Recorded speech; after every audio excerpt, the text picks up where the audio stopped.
Today we start with the specific rotations. हालांकि specific rotation initial classes में भी लिया हुआ था, but क्योंकि now after this I am going to explain the optical purity and enantiomeric axis, इस पे क्वेश्चंस बनते हैं, इसलिए एक बार और मैं यहाँ पर specific rotations को क्लियर कर देता हूँ. With the experiment हमें मिलता है observed rotation. हम experiment जब परफॉर्म करते हैं तो observed rotation होता है. And observed rotation is going to be changed by changing the value of concentration as well as length of polarimeter. ठीक है? Where lambda stand for the wavelength of a light and t is the temperature. No doubt ये है lambda t पे independent होता है. Is it clear? तो अब आप देखिए, तो आप बोल सकते हैं कि what are the things कि आप specific rotation की बात करें तो specific rotation is independent on wavelength of the light उस पे इंडिपेंडेंट होता है एंड टेम्परेचर और वेवलेंथ पे क्या होता है, वो इंडिपेंडेंट होता है. ठीक है, अब आप देखो यहाँ पर एक क्या हो जाता है, पोलराइजिंग पावर होती है. ठीक है, यहाँ पर हम बात करें तो क्या हो जाएगा, यहाँ पर हम बात करें तो हमारे पास आता है पोलराइजिंग पावर बोल दें, या मीन्स अपन क्या बोलते हैं ऑप्टिकल रोटेटिंग पावर, यानी कि घुमाना है ना, उसकी बात करें तो क्या होता है ऑप्टिकल रोटेटिंग पावर की बात करें तो देखिए ऑप्टिकल रोटेटिंग पावर है ना, ध्यान रखना, optical rotating power is properties of molecules, यानी ये मॉलिक्यूल्स का है, प्रॉपर्टीज ऑफ मॉलिक्यूल्स. ठीक है, यानी मॉलिक्यूल से कई बार क्या होता है कि मान लीजिए मॉलिक्यूल्स की प्रॉपर्टीज सेम है या रोटेशन सेम आ रहा है बट उनका मॉलिक्यूलर मास डिफरेंट है ना. क्या जाएगा कि रोटेशन या रोटेटिंग पावर है ना, rotating power for two different molecules may be same then less molecular weight होगा, उसका पोलराइजिंग पावर ज्यादा कंसिडर किया जाएगा. रीजन क्या हो जाएगा कि जिस क्या होगा रोटेशन पर वेट, यानी नंबर ऑफ मॉलिक्यूल्स पर ग्राम किसमें ज्यादा होंगे, जिसका वेट कम होगा. बट अब ऐसे कि जिसका क्या है the rotating power for two different molecule में भी सेम आ जाता है तो क्या हो जाएगा, rotating power for two different molecules में भी same, then less molecular weight have more specific rotation. ठीक है, यानी स्पेसिफिक रोटेशन बोल दो या रोटेटिंग पावर बोल दो, वो ज्यादा होगा. रीजन क्या हो जाएगा, बिकॉज नंबर ऑफ मॉलिक्यूल्स पर वेट या पर ग्राम जो भी बोल दो वो किसमें है, हाई हो जाएगा कि नहीं आएगा. बट अब ऐसे number of molecule divided by less मास, तो वो क्या हो जाएगा, ऊपर क्या हो जाएगा, हाई हो जाएगा. ये जरा एक इंफॉर्मेशन देख लीजिएगा. डन. तो अब हमारे पास यहाँ पर स्पेसिफिक रोटेशंस के बारे में बात आ गई है ना.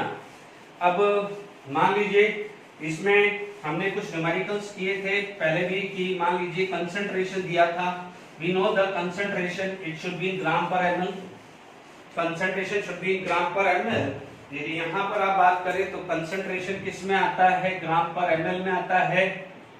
वेयरएज यदि मैं बात करूं तो लेंथ की बात करूं, लेंथ ऑफ पोलरिमीटर डेसीमीटर में आता है.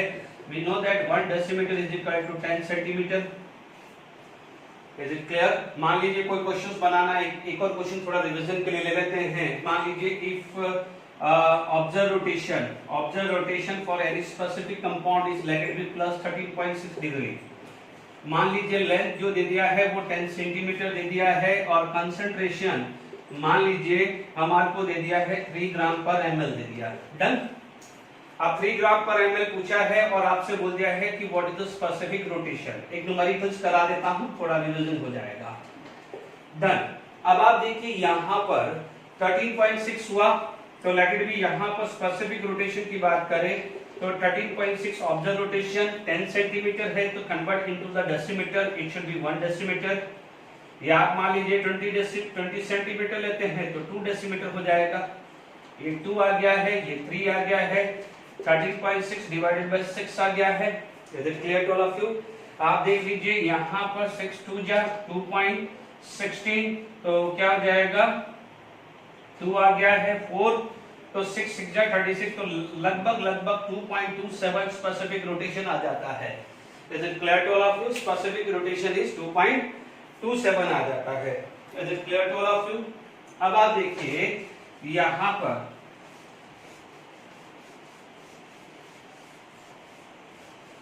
देखिए, अब हमारे पास यहां पर एक आ गया। कई बार क्या होता है, क्वेश्चंस कुछ आ जाते हैं, जैसे मान लीजिए कोई भी रैंडमली कोई क्वेश्चंस बना लिया है ना। देखिए मैं मान लीजिए यहाँ पर एक क्वेश्चंस आपके पास आ गया कि रिलेटेड भी आपके पास एक स्ट्रक्चर दे दिया, यहाँ दे दिया Cl दे दिया, यहाँ CH3 दे दिया, यहाँ H दे दिया, यहाँ H दे दिया, यहाँ OH दे दिया, यहाँ CH3 दे दिया, और बोल दिया कि इसका रोटेशन 13.6 डिग्री है। क्लियर? 13.6 दे दे, 12.6 दे दे, मैं तो क्या रैंडमली वैल्यू दे रहा हूँ, इसका कोई 13.6 नहीं है, सिर्फ एक रेफरेंस वैल्यू दे रहा हूँ। आप 12 ले लो, कुछ भी ले लो। मान लीजिए मेरे पास ऐसा क्वेश्चन आ गया कि H ले लिया, यहाँ Cl ले लिया, ये CH3 ले लिया, है ना। अब यहाँ पर H ले लिया, यहाँ OH ले लिया, यहाँ CH3 ले लिया लैटरली, है ना। यहाँ पर या मान लीजिए काम करते हैं, इसमें अपन मेजो का चांस भी हो तो वो भी ढूंढ लेते हैं, तो अपन एक काम करते हैं, यहाँ Cl ले लेते हैं। ठीक है, यहाँ Cl ले लेते हैं, तो मान लो मेजो का भी चांस हो तो ठीक है ना। अब इसको डिस्टर्ब मत करो, ठीक है। अब आप देखिए यहाँ पर आप बात करेंगे तो आप देखेंगे this is 1, this is 2, this is 3। Okay, 1 2 3 है, किस वाइज घूम रहा है, क्योंकि फर्स्ट Cl है, second carbon, second valence is chlorine, तो you know the rotation is like this. यदि ये रोटेशन लाइक दिस होगा तो we know this is R configuration, but hydrogen in horizontal line it is going to be revert, तो ये क्या हो जाएगा S। फॉर दिस ये 1, ये 2, ये 3, तो 1 2 3 कैसे हो रहा है, it is in anti clockwise. अब देखो रिवर्ट मारा क्योंकि हॉरिजॉन्टल में है फोर्थ वैलेंसी। वापस देख लो 1 2 3 क्या है, एंटी क्लॉकवाइज, रिवर्ट मारा तो R। ध्यान दीजिए यस ये R है, तो ये क्या हो जाएगा, मेसो कंपाउंड। क्या हो जाएगा, मेसो कंपाउंड। तो इसका रोटेशन कितना आ जाएगा, 0 डिग्री। क्लियर? ये क्या हो जाता है, 0 डिग्री। क्या हो जाएगा, 0 डिग्री। आप देखोगे कि आप कोई बच्चा बोलेगा कि सर ये क्यों चेक ही नहीं किया। देखो मैं ये कब चेक करता, जब मेरे पास S और R नहीं आता। मैं कब चेक करता, S और R नहीं आता। मैंने क्या करा, ये मेरा कायरल कार्बन और ये कायरल कार्बन दोनों सेम है, क्योंकि CH3 है, Cl है, H है। तो सबसे पहले मैं क्या चेक करूंगा कि कहीं मेसो तो नहीं है, कहीं मेसो तो नहीं है। तो ये S था, ये R था। जब एक S होता है और एक R होता है तो यानी मिरर इमेज, यानी one part is the mirror image of another part, तो it is considered as a meso compound. तो meso compound is optically inactivity due to internal cancellation या internal compensation, that's why the angle is 0 degree. तो आप बोलोगे question आ गया कि if the molecules have a 13.6 या 11, 12 कुछ भी लिखा, तो the rotation for this would B, हो सकता है प्लस 13.6। देखिए ऑप्शन में दे दिया, मान लीजिए मैंने प्लस 13.6 दे दिया, 0 दे दिया, माइनस 13.6 दे दिया, और मान लीजिए नन ऑफ दिस दे दिया, है ना। आप देख लीजिए ये 0 डिग्री कब होगा, जब मेसो होगा, ठीक है ना। अब इसी में मैं क्वेश्चंस बना सकता हूं कि बार बार चार्ट डायग्राम क्यों बनाऊं, है ना। मान लीजिए ये कब होता, दोनों के दोनों सेम होते, दोनों होते आइडेंटिकल होता, तो आप ये लिखते, आइडेंटिकल होते तो आप ये लिखते।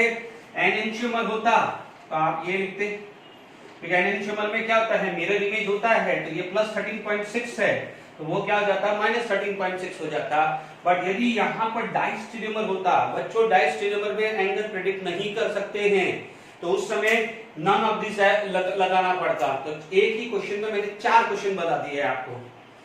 मान लीजिए आपके पास स्ट्रक्चर SR नहीं आता, SR नहीं आता, RR या SS आता, RR या SS आता, तो इसका कॉन्फ़िगरेशन तुम आपको देखना पड़ता। क्या करते, इसका कॉन्फ़िगरेशन आपको देखना पड़ता, ठीक है। अब मान लीजिए ये RR है, अज्यूम कर लीजिए ये RR है। जब ये RR है तो मेसो तो नहीं होगा, या SS है तो मेसो तो नहीं होगा। फिर आपको यहां चेक करना पड़ेगा। तो इसलिए मैं क्या कर रहा हूं, जब भी इस टाइप के क्वेश्चन आए, फर्स्ट पार्ट इज आप इसका कॉन्फ़िगरेशन चेक कर लो। पहले चेक कर लो कि कायरल कार्बन सेम है, ठीक है, आर एस है तो मिरर इमेज होगा, तो मेजो होगा, तो फटाफट से 0 एंगल डाल दो, ठीक है। मान लीजिए ये एस एस आ गया या आर आर आ गया है, तो मेजो के कोई चांस नहीं है, डन। फिर उसके बाद आप इसका देख लो, फिर देख लीजिए कि मान लीजिए ये आर आर है तो ये एस एस था, तो आप बोलोगे तो ये प्लस का है तो ये माइनस का हो जाएगा। ये मान लो आर आर है तो ये भी आर आर है, तो आप बोलोगे आइडेंटिकल यानी सेम रखोगे। मान लो ये आर आर है, ठीक है, देखो इसमें एस आर के चांसेस नहीं आएंगे, डायस्टेरियोमर के चांसेस क्यों नहीं आएंगे, क्योंकि एस और आर होगा तो यहां पर एंगल 0 होता। Is it clear? फिर भी मान लो आ जाए तो आप ध्यान रखना डायस्टेरियोमर में कोई भी एंगल आप प्रेडिक्ट नहीं करते, तो आइडेंटिकल में सेम ही रहेगा, मेसो में 0 हो जाएगा, एनेंशियोमर में -13.6। तो इस प्रोफाइल का क्वेश्चन भी आपको क्लियर हो गया है, ठीक है। अब मान लीजिए हमारे पास आगे कोई चीज आ जाती है, एक वर्ड आता है which is known as optical purity. क्या होता है? ऑप्टिकल प्योरिटी, ठीक है। देखिए फॉर्मूले अपनी जगह है, बट मैं मान लीजिए फॉर्मूले अपनी जगह है, मान लीजिए टिपिकल फॉर्मूला आपको देखना है तो टिपिकल फॉर्मूला भी मैं लिख दूंगा कि भाई what is the typical formula to find out the optical there, but उसको चीजों को समझने की कोशिश करें तो और आसान रहेगा ऑप्टिकल प्योरिटी का। डन? ओके, तो अपन क्या बोलेंगे, देखिए यहां पर मान लीजिए ऑप्टिकल प्योरिटी, डन। यहां पर मान लीजिए ऑप्टिकल प्योरिटी का फॉर्मूला आया,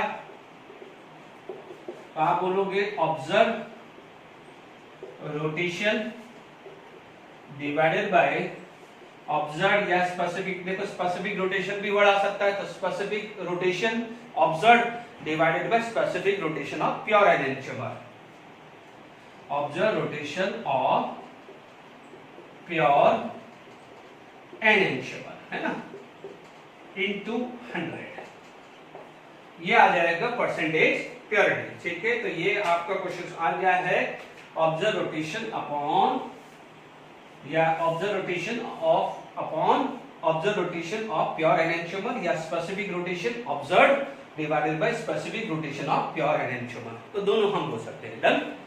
अब मान लीजिए यहां पर आपके पास क्वेश्चन कुछ आ गया है, मान लीजिए मेरे पास एग्जांपल है, ठीक है, मान लीजिए फर्स्ट एग्जांपल, या मान लीजिए मेरे पास कोई भी डी कॉन्फ़िगरेशन है, कोई भी डी कंपाउंड है ए का, ठीक है। अब मान लीजिए मेरे पास क्या जाएगा, उसका रोटेशन मान लीजिए मेरे पास आ गया है 10 डिग्री, मान लीजिए, तो D is a pure form, D is a pure form, तो मान लीजिए कैपिटल डी नहीं लेना है तो ये प्लस लिख दीजिए, यानी डेक्स्टर रोटेटरी, और पॉजिटिव साइन है तो ये डेक्स्टर रोटेटरी। अब मान लीजिए आपसे बोला जाता है कि ऑब्जर्व रोटेशन, ठीक है, इज +6 डिग्री, यानी इसके अंदर क्या हुआ है कि ऑब्जर्व रोटेशन +6 आ गया है, तो इसके अंदर मिक्सचर क्या हुआ है, +a और -a का कुछ मिक्सचर आ गया है।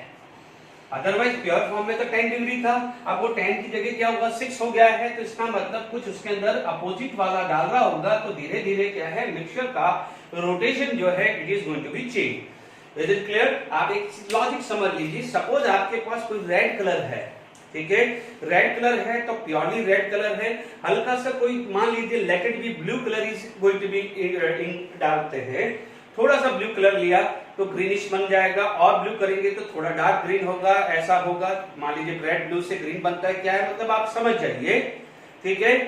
तो क्या हो जाएगा कि जैसे जैसे पर्पल कलर बनता है, ठीक है, तो जब रेड और ब्लू में है, रेड के अंदर आप धीरे धीरे ब्लू कलर डालेंगे तो purple is colour is going to be increase है, तो आप देखेंगे कि प्योर था तो रेड कलर था, जब उसमें से स्मॉल अमाउंट का ब्लू कलर आया तो रेड कलर की जो इंटेंसिटी है it is going to be decrease, तो सिमिलरली वही लॉजिक लगाइए। अब आप देखिए यहां पर यदि आपसे पूछा जाए कि what is the optical purity, यदि आपसे पूछा जाए what is the optical purity, तो ऑप्टिकल प्योरिटी क्या बोलोगे, ऑब्जर्व रोटेशन कितना है 6, प्योर फॉर्म का कितना था 10 × 100, it is going to be 60%। यानी अब आप देखो यहां पर 60% डी फॉर्म है, 60% क्या है, डी फॉर्म है। अब आप देखिए 60% डी फॉर्म है, is it clear to all of you? यानी आप बोलोगे कि ए कितना प्योर फॉर्म है इसके अंदर, तो आप बोलोगे it is 60% pure form. Is it clear to all of you? तो आपके पास क्या है, 60% प्योर फॉर्म है। ठीक है, ये क्वेश्चन मैं लिखता हूं, फिर आगे बात करते हैं। देखिए कुछ दो क्वेश्चंस में लिखे हैं। If we have a with exact data to butanol with observe rotation is this and we compare with the rotation of 13.4 this. ठीक है, यानी व्हाट इज द परसेंटेज, मतलब हमें निकालना है कि व्हाट इज कंपोजिशन। मान लीजिए आपसे पूछा जाए व्हाट इज कंपोजिशन, यानी कंपोजिशन क्या है। ठीक है, अब आप देखिए यहां पर यदि आप सॉल्यूशन देखें तो आपको क्या बोलेंगे, पहले क्या बोलेंगे, ऑप्टिकल प्योरिटी।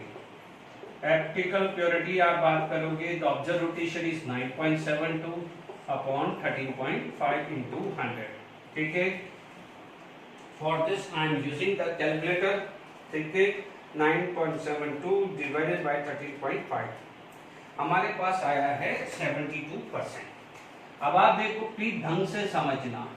ठीक है, 72% आया है तो 72% क्या हो जाएगा, it is of plus form, यानी प्लस फॉर्म का, सॉरी ये प्लस फॉर्म बोल दो या स्मॉल डी फॉर्म, उसका क्या है 72% आया है, प्लस फॉर्म है। ठीक है, अब आप बताओ व्हाट अबाउट द 28, जैसे लास्ट एग्जांपल में 60% था, व्हाट अबाउट द 40%। तो ध्यान रखना कि जो 28% जो आता है इट इज होता है रेसिमिक मिक्सचर। क्या हो जाता है, रेसिमिक मिक्सचर।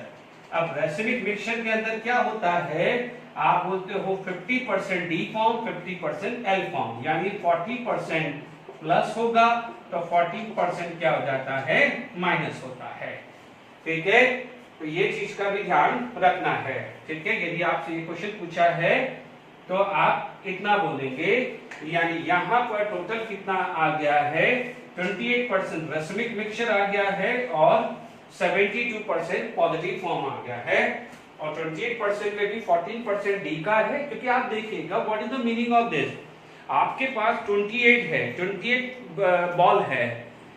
ठीक है, तो 14 बॉल क्या हो जाएगा, रेड कलर की होगी, तो 14 बॉल क्या हो जाएगा, ब्लू कलर की होगी। 72 मान लीजिए रेड कलर की बॉल है, 28 जो बॉल है वो मिक्सचर है, जिसमें 14 एक है और 14 अपोजिट है। Is it clear? तो समझ जाइएगा। Is it clear? सिमिलरली यदि यहां पर है, ठीक है, यदि आपसे पूछा जाए तो यहां पर pure 2-butanol has a specific rotation 13.5 to sample of 2-butanol and 6.76। ठीक है, यहां पर आपसे पूछा जाए ऑप्टिकल प्योरिटीज पूछ ले, तो ऑप्टिकल प्योरिटी आपका क्या आ जाएगा, इसके अंदर ऑप्टिकल प्योरिटीज आ जाएगी 6.76 अपॉन 13.52। तो ये लगभग आ रहा है 50% आ रहा है। कितना आ रहा है, 50%। क्या है, फॉर्म है, देखो पॉजिटिव साइन है, आप बोलोगे 50% प्लस फॉर्म है, तो 50% क्या हो जाएगा, रेसिमिक मिक्सचर। 50% क्या हो जाएगा, रेसिमिक मिक्सचर। ठीक है, अब आप देखिए यदि यही क्वेश्चन, देखो यही दो क्वेश्चंस में आगे लेता, जिसमें एक आता है एक्सेस एनेंटियोमर। क्या होता है, एक्सेस एनेंटियोमर। देखो दो टाइप के क्वेश्चंस बनते हैं। एक टाइप का क्वेश्चन होता है कि जैसे आपका कितना परसेंट प्योर है, तो आप बोलोगे 72% प्लस फॉर्म प्योर है। ठीक है, यानी जो रिमेनिंग 28% है वो एक दूसरे को कैंसिल हो गया है। Is it clear? ओके, इधर क्या जाएगा, 50% फॉर्म है और 50% जो रिमेनिंग है वो रेसिमिक मिक्सचर। एक तो ये केस होता है। दूसरा क्वेश्चन आ जाता है कि इसी यही डेटा आपके पास है, तो प्लीज इट इज एडवाइजेबल, ये दोनों क्वेश्चंस आपके लिए नेक्स्ट क्वेश्चन की प्रैक्टिस के लिए, नेक्स्ट प्रोफाइल के लिए ही है, डेटा वही आने वाला है, तो आप यही कर दीजिए। नेक्स्ट आता है एनेंटियोमेरिक पेयर। एनेंटियोमेरिक पेयर में पूछा जाता है कि कितना एनेंटियोमेरिक पेयर एक्सेस है, कितना एनेंटियोमेरिक पेयर एक्सेस है। मान लीजिए, तो अब आप देखो इसी क्वेश्चन में मान लीजिए आप अभी जो मैंने ये था दो क्वेश्चन लिखा, हेडिंग डाल दीजिएगा अभी एनेंटियोमेरिक पेयर, इसका फॉर्मूला मैं लिखाने वाला हूं, ऑप्टिकली प्योरिटी और enantiomeric pair excess, sorry not pair, enantiomeric excess और ऑप्टिकल प्योरिटी दोनों का फॉर्मूला सेम है, सिर्फ बोलने का तरीका अलग है। समझ लीजिए। तो आप देख लीजिएगा, उसके लिए 4 लाइन छोड़ दीजिए। ये दोनों क्वेश्चन सॉल्व हो गया है। जब से पूछा जाए कंपोजिशन पूछा जाए तो आप बोलोगे 72% डी फॉर्म या 72% positive form, remaining 28 is a racemic mixture. या आप बोलोगे इस क्वेश्चन में 50% इज डी फॉर्म या plus form and remaining 50% is racemic mixture. तो ये तो बात आ गई कंपोजिशन की। या मान लीजिए ऑप्शंस के अंदर यदि आपके अंदर देखें तो अब मान लीजिए इसके अंदर एनएनशियोमेरिक पेयर पूछा था, ठीक है। तो एनएनशियोमेरिक पेयर में भी यही फॉर्मूला है। आप इसको ऑप्टिकल प्योरिटी के अंदर आप इसको क्या कर सकते हो, इसी को लिख सकते हो एनएनशियोमेरिक पेयर, एनएनशियोमेरिक प्योरिटी एक्सिस, सॉरी। तो यही बन जाएगा क्वेश्चन, यही बन जाएगा। This is also the next question. But यहां ध्यान दीजिएगा, यहां पर आपके पास क्या था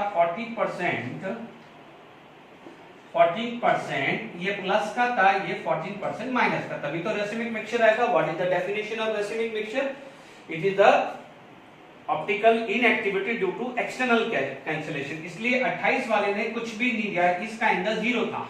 बाकी जो भी एंगल है 9.72, it is of 72% of that. Is it clear?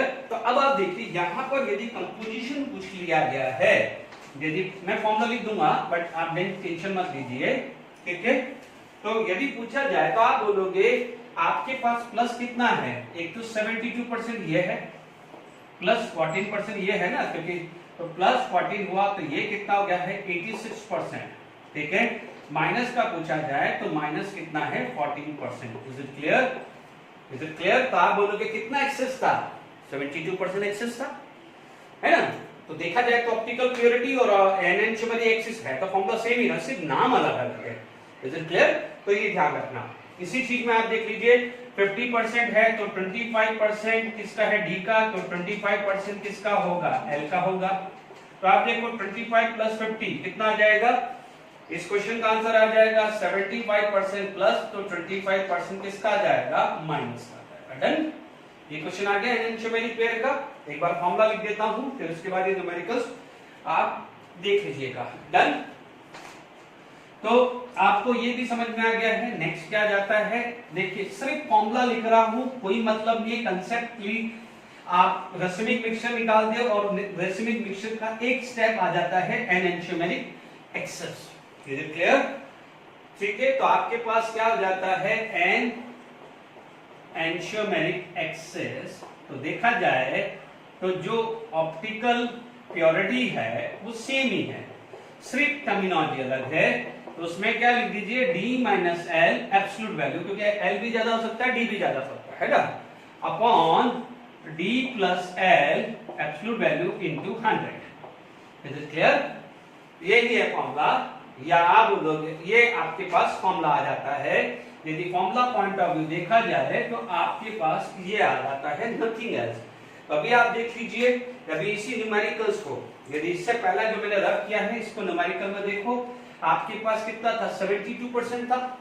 तो d माइनस एल, यदि वही क्वेश्चन लिख लीजिए, वापस वही क्वेश्चन लिख दीजिए, सॉल्व करना है तो d minus L is equal to 72 and d plus L is equal to 100, क्योंकि यहाँ पर क्या है 100% हुआ ना। मान लीजिए आपके पास बोला 72% आया, तो 72% क्या है, it is the difference of D form and L form, and total कितना है 100%, जिसमें डी प्लस एल को मिला के टोटल कितना हो रहा है 100%। तो आप देख लीजिए जब आप इसको सॉल्व करेंगे तो 2d इज इक्वल टू 172, तो d की वैल्यू कितनी आ जाएगी, 86 आएगी कि नहीं आएगी, d की वैल्यू कितनी आ जाएगी 86। यदि d की वैल्यू 86 आएगी तो l की वैल्यू कितनी आएगी 14 आएगी कि नहीं आएगी, यानी d 86% है तो l कितना हो जाएगा 14% आ जाएगा। तो आई होप समझ में आ गया। भले मैंने जो मेथड सिखाया है 72% निकाल दो, उसमें 28 है तो आधा आधा कर दो और ऐड कर दो, वो भी लॉजिक लगा सकते हो, या ये जो आपको सही लगे कर दीजिए। हाँ, राइट होना जरूरी है। अब आप देखो यही क्वेश्चन, ये वाली बात कर ले तो आप देखेंगे निकालेंगे तो आप ऑप्टिकल प्योरिटी निकालने वाले हो, सिंपल है, this divided by this he करने वाले हो। आपको क्या मिल गया 50%, यानी क्या हो जाएगा 50% पॉजिटिव फॉर्म एक्सेस है, 50% पॉजिटिव फॉर्म एक्सेस है। तो यहाँ आपने लिख दिया 50, डी प्लस एल कितना होता है, वो तो 100% होता है, ठीक है ना। तो आप क्या करोगे 2d इज इक्वल टू 150, तो d की वैल्यू कितनी होगी 75, तो l की वैल्यू कितनी आ गई 25%। डन। तो आप या तो ये तरीका कर लो 25 प्लस 75 और 25 माइनस, दोनों में से जो तरीका लगे वो आप एनेंशियोमेरिक एक्सिस या ऑप्टिकल प्योरिटीज के लिए निकाल सकते हैं। बहुत अच्छे न्यूमेरिकल, बहुत सीधे न्यूमेरिकल्स आते हैं, ज्यादा टेंशन वाली बात नहीं है। एक और क्वेश्चन लिख देता हूं, तो क्या है इस प्रोफाइल के अंदर 2-3 क्वेश्चंस की आपकी प्रैक्टिस हो जाएगी। ठीक है, असाइनमेंट दिया हुआ है, उसके अंदर क्वेश्चंस हैं, तो आप सॉल्व कर दीजिएगा। Is it clear? देखिए next question is cholesterol. It is cholesterol not cholesterol, है ना, छोले वगैरह का नहीं। Cholesterol when isolated from natural sources is obtained as a single enantiomer. The observed rotation of 0.3 gram of sample of cholesterol in 15 ml of CSC solution contained in this 10 cm polar emitter tube is this. Calculate the specific rotation. दोनों ये question में दोनों आ गया है जो अभी तक अपन ने पढ़ा है। ठीक है, यहाँ पर आप सॉल्यूशन लिखते हैं, तो what is the alpha equal to alpha theta upon L into D. ठीक है, यहाँ पर कितना है -0.78, एल की value, length of the tube कितना है 10 सेंटीमीटर, जिसको हम क्या कर सकते हैं 1 डेसीमीटर। अब आप देखो 0.3 अपॉन 15, यानी कंसंट्रेशन क्या हो जाएगा 0.3 अपॉन 15, यानी ग्राम पर ml। ठीक है, तो this come to be a -0.78 into 15 upon 0.3। ठीक है, ये कैलकुलेटर से यूज करते हैं, आप कैलकुलेट कर सकते हो, ज्यादा कॉम्प्लिकेशन नहीं है। ठीक है, तो क्या हुआ 0.78 इंटू 15 डिवाइडेड बाई 3, ये आ रहा है 39। ये कितना रहा है 39 डिग्री। Is it clear? आप देख सकते हैं, वापस से चेक कर लीजिए 0.78 इंटू 15 डिवाइडेड बाई 0.3, तो 39 डिग्री आ रहा है, बट यहाँ माइनस का साइन है। तो what is the specific rotation -39 degree. ठीक है, अब आप देखो अ sample of positive cholesterol and negative cholesterol is prepared. ठीक है, यानी मिक्स प्रिपेयर अ मिक्सचर। ठीक है ना, लैंग्वेज पूरी कर देना। A sample of a mixture of this is prepared, then the specific rotation of a mixture is -13। बहुत लंबा जा रहा था, तो बट आप ये लिख देना specific rotation of mixture is -13 degree. Find out the composition of mixture. ठीक है, अब आप देखिए यहाँ पर आप बात कर सकते हैं कि ऑप्टिकल प्योरिटी निकाल दीजिए। ठीक है, आप देखेंगे तो यहाँ पर आपके पास ऑप्टिकल प्योरिटी बोल दूं या एनेंशियोमेरिक बोल दूं। ठीक है, तो मैं बोलूंगा यहाँ पर ऑप्टिकल प्योरिटी ले लूं। ये कितना गया -13 upon -39 into 100, it is 33.33%। But कौन ज्यादा है, माइनस साइन ज्यादा आ रहा है, इसलिए यहाँ पर माइनस फॉर्म ज्यादा है, यानी माइनस कोलेस्ट्रॉल ज्यादा है, यानी रिमेनिंग कितना हो गया है लगभग 66.66 मान लेते हैं। ये आ जाता है रेसमिक मिक्सचर।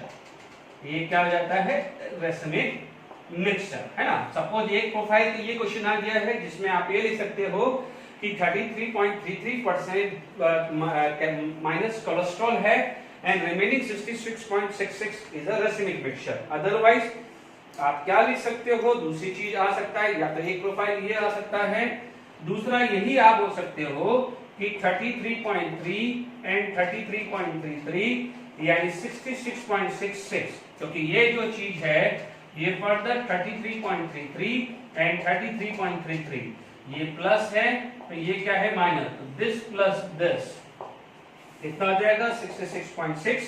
ये किसका हो जाएगा माइनस का, माइनस कोलेस्ट्रॉल, और प्लस कोलेस्ट्रॉल कितना हुआ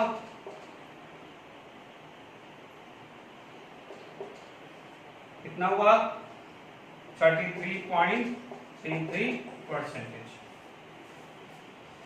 okay, minus cholesterol and positive cholesterol is 33.33%। Is it clear to all of you?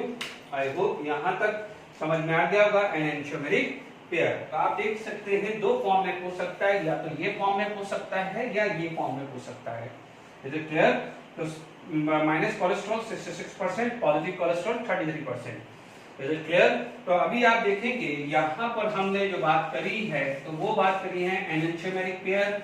Okay, हमने जो बात करी है वो बात करी है रेसिमिक मिक्सचर कितना होगा, आप स्पेसिफिक रोटेशन कितना होगा। इसीलिए मैंने एक बार और फॉर्मूला लिख दिया है कि यू कम टू नो, यदि भूल गए हो, ठीक है, तो आपको क्या है यहाँ पर फॉर्मूला आ जाना चाहिए। Is it clear? अब देखिए नेक्स्ट जो चीज आ जाती है which is known as optical resolution. क्या जाता है? ऑप्टिकल रिजोल्यूशन बहुत इंपॉर्टेंट है और इस पे क्वेश्चंस बनते हैं, ठीक है, बट किस तरह से बनते हैं मैं लूंगा, टेंशन मत लीजिए। देखिए what is the meaning of optical rotation, ठीक है। यदि मैं आपको एक मिनट की थोड़ा सा ये गंदा हो रहा है, optical rotation,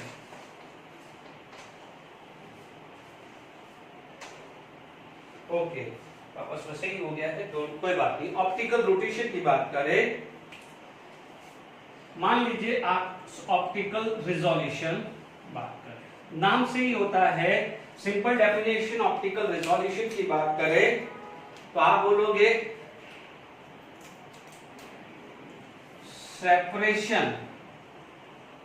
separation of D यानी small D dextrorotatory, separation of D and L from racemic mixture, यानी रेसिमिक मिक्सचर में से small d and small l form को सेपरेट करना, because we all know that racemic mixture में small d और small l 50-50% होता है। Is it clear to all of you?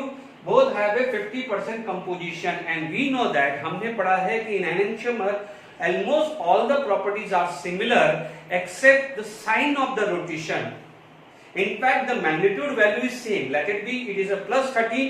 So the second case it would be minus 13. या plus 2 तो second would be minus 2. Is it clear to all of you? तो ध्यान रखना है सिर्फ साइन चेंज होता है, उसमें भी यदि रेसिमिक मिक्सचर हो जाए तो वो तो ऑप्टिकली जीरो, ऑप्टिकल रोटेशन होता ही नहीं है and the specific rotation is zero. तो अब आप बताइए अब हम इसको कैसे सेपरेट करें? एंड इनफैक्ट यदि डायस्टेरियोमर हो, देखिए आप बोलोगे एनेंटियोमर समझना है, बहुत इजी है। आप बोलोगे कि व्हाट इज द एनेंटियोमर, तो आप बोलोगे सर एनेंटियोमर में आप बोलते हैं ऑलमोस्ट सिमिलर प्रॉपर्टीज, भले वो फिजिकल हो या केमिकल, ऑलमोस्ट सिमिलर प्रॉपर्टीज होती है, ठीक है।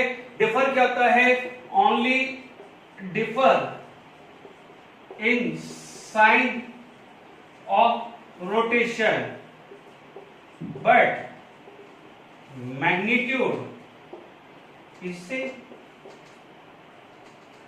ठीक है। अब सेम है, सॉरी इसमें सेम है, ये सेम है, शांति से करिए, सेम है, only differ in sign of the rotation. तो अब आप देखो जब ये रेसिमिक मिक्सचर बन गया है तो रेसिमिक मिक्सचर का रोटेशन कितना होता है? जीरो। थीटा की वैल्यू जीरो, अल्फा की वैल्यू क्या होती है? जीरो। तो जो डिफर इन साइन आ रहा था वो कहां से आएगा? डिफर इन साइन कब होगा? मान लो एक प्लस 13 है, एक माइनस 13 है, इसको देख के बोलोगे ये डी फॉर्म है, इसको देखोगे तो एल फॉर्म बोलोगे, बट यहाँ तो रोटेशन ही जीरो है तो कैसे डिफर करोगे? ठीक है, तो ये समझ में आया। अब नेक्स्ट जो चीज आ जाती है कि जब एनेंटियोमर नहीं रहा तो अब आप देखो हमारा पूरा का पूरा जो दिमाग है वो चला जाता है डायस्टेरियोमर पे।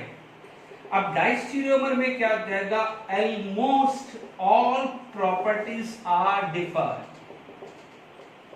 ठीक है। और आपको पता है इनिशियल 11th क्लास के अंदर आपने पढ़ा है there is various physical method to separate the mixture, जिसमें हमने प्योरिफिकेशन किया था। We can go with the fractional distillation, simple distillation, crystallization, sublimation, बहुत सारे मेथड है सेपरेट करने का। यानी अब आपके पास टारगेट क्लियर हो गया कि क्यों ना मैं रेसिमिक मिक्सचर को ऐसा कोई मैं कंपोनेंट डाल दूं जिससे मैं क्या है डायस्टेरियोमर बन जाए। यानी हमारे पास जो चार्ट है वो रेडी हो चुका है, रिजोल्यूशन का जो चार्ट है वो रेडी हो गया है।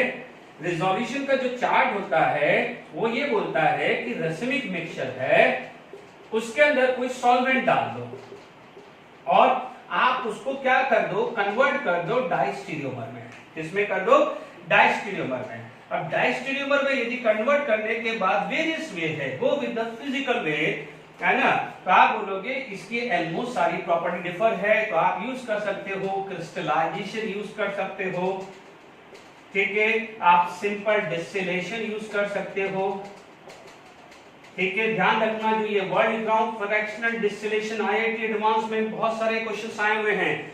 अभी मैं ये फ्रैक्शनल डिस्टिलेशन के बाद में बात करूंगा, तो ये थोड़ा सा ध्यान रखना है, ठीक है। फ्रैक्शनल डिस्टिलेशन हो ये इनमें से सेपरेट कर सकते हो, ध्यान रखना डाइस्टीरियोमर को ही आप सेपरेट कर सकते हो, ठीक है, दिमाग में फिट हो गया। अब सुन लीजिए, आप मान लीजिए आपके पास, यदि आपके पास बात करें तो क्या होगा, ऑप्टिकल रिजोल्यूशंस करना है, ठीक है। और जो भी बच्चे अभी सुन रहे हैं एक बात क्लियर कर दूं, ठीक है, आपके पास बोर्ड के पेपर्स हैं, आपके पास जेडब्ल्यू के पेपर्स है, कंपेयर कर लेना, जो जो आते हैं मैं सब करा रहा हूं, इज इट क्लियर। जो बच्चा से बोर्ड की तैयारी कर रहे हैं तो focus on the NCERT text book, Intex से क्वेश्चंस और सॉल्व क्वेश्चन में एक एक लाइन सब करा देता हूं। टेक्स्ट बुक के पीछे के क्वेश्चंस करने की जिम्मेदारी आपकी, ठीक है। एनसीईआरटी एग्जाम्पलर ले लीजिए, अदरवाइज डाउनलोड कर लीजिए, उसके एमसीक्यू सॉल्व कर देना। आपके पास बोर्ड का पेपर है, आप कंपेयर कर लीजिए कि किस टाइप प्रोफाइल का क्वेश्चंस आता है, ठीक है, ओके। अब आप देखिए, जैसे मान लीजिए रिजोल्यूशन करना है, मान लीजिए मेरे पास कोई रेसमिक मिक्सचर है ना, रेसमिक मिक्सचर है, और रेसमिक मिक्सचर मान लीजिए प्लस ए एंड माइनस ए है, ठीक है, प्लस ए एंड माइनस ए, ये 50% है और ये 50%, ठीक है। अब हमारे पास ये सारी सिचुएशन आ गई है। अब आप देखिए इसके अंदर यदि मैं बात करूं, मान लीजिए इसके अंदर मैंने मान लीजिए प्लस बी डाल दिया, माइनस बी भी डाल सकता हूं, प्लस बी डाल दिया, तो मेरे पास क्या हो जाएगा, प्लस ए, ठीक है, प्लस ए प्लस बी। दूसरा क्या बन जाएगा, माइनस ए प्लस बी, ठीक है, ये बन जाएगा ना, दोनों एडिशन में आ जाएगा, यानी ये दो कंपाउंड बनेगा, ठीक है। अब मान लीजिए आपके पास जो फर्स्ट कंपाउंड बना है प्लस ए प्लस बी, थोड़ी देर के लिए मान लो प्लस का मतलब अज्यूम कर रहा हूं कि लेट इट बी ये आर और ये आर है, थोड़ी देर के लिए प्लस को आर ले रहा हूं, मैं एस एस भी ले सकते हो, तो ये जो है कंपाउंड ये क्या बन जाएगा, एस आर, भाई ये आर है तो ये एस होगा, या ये एस है तो ये आर होगा, ठीक है, तो आर आर, ये क्या बन जाएगा, एस आर, तो what happen, this to become diastereomer, ये क्या बन गया है, डाइस्टीरियोमर बन गया है। एंड अभी मान लीजिए हमने कुछ भी फिजिकल मेथड यूज किया है, तो फिजिकल मेथड से हम इन दोनों को सेपरेट कर सकते हैं। मान लीजिए एक कंटेनर में ये चला गया, ठीक है, तो दूसरे कंटेनर में क्या हो जाएगा, ये चला जाएगा, यानी यहां पर आपने क्या कर दिया है, सेपरेशन, ठीक है। तो यानी ये दो चीज अलग हो गया है, वापस आप इसको न्यूट्रलाइजेशन करके, ठीक है, व्हाट यू कैन डू, आप इसको न्यूट्रलाइजेशन करके, जैसे मान लीजिए आपने न्यूट्रलाइजेशन कर लिया, तो आपको plus A and minus A मिल जाएगा, प्लस ए और माइनस ए मिल जाएगा। This method is known as optical resolution, यानी target is very clear, to convert the racemic mixture into diastereomer, and diastereomer have almost all different physical properties.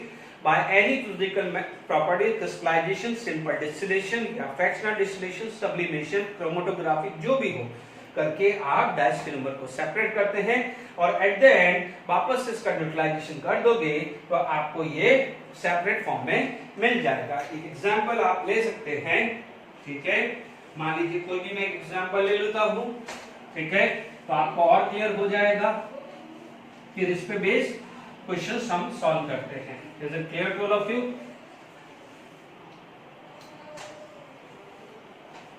देखिए, यदि मैं यहां पर बात करूं, देखिए कोई एग्जांपल ले लेता हूं। मान लीजिए मैंने यहां एग्जांपल ले लिया है, लेट इट बी, यहां पर ये COH ले लिया, मान लीजिए ये CH3 ले लिया, ये Cl ले लिया, ये H ले लिया। Is it clear? ओके, इसमें क्या हो जाएगा, इसका मिरर इमेज मैंने ले लिया, मान लीजिए ये CH3 आ गया, ये COH आ गया, है ना, क्योंकि मेरे को दोनों को ऐसे लेना है क्योंकि मुझे केमिकल रिएक्शंस करना है। आप देख लीजिए 1 2 3, 1 2 3 क्या घूम रहा है, क्लॉकवाइज। 1 2 3 क्या घूम रहा है, क्लॉकवाइज। यदि ये क्या है, R फॉर्म है तो मुझे S फॉर्म चाहिए, तो S फॉर्म चाहिए तो ये क्या हो जाएगी, उल्टी हो जाएगी। Is it clear? क्योंकि देख लीजिए 1 2 3 क्या हो गया है, वर्टिकल लाइन में है, तो जो कॉन्फ़िगरेशन है वही मानना पड़ेगा। Is it clear? तो मान लीजिए ये मेरे पास R एसिड है, ये क्या है, R एसिड है, तो ये क्या हो जाएगा, S एसिड हुआ कि नहीं हुआ, जो भी नाम है इसका लिख दीजिए। Is it clear? ये आपके पास क्या है, रासायनिक मिक्सचर है। दिस इज द रासायनिक मिक्सचर, ठीक है। इसके अंदर मैं क्या कर रहा हूं, I am going to put, मैं यहां पर क्या कर रहा हूं, I am going to put base. Base मान लीजिए मैंने NH2, मान लीजिए यहां पर PH और CH3 और H ले लिया। Is it clear to all of you? आप देख लीजिए 1 2 3 ये क्या जा रहा है, क्लॉकवाइज, ये क्या जा रहा है, क्लॉकवाइज, तो मैंने R बेस ले लिया है, ठीक है, R क्या ले लिया है, बेस ले लिया है। Is it going to be clear? अब आप देखो तो होगा क्या है, this acid is combined with the base, are going to be form salt. This acid is going to be combined with the base, are going to be form salt.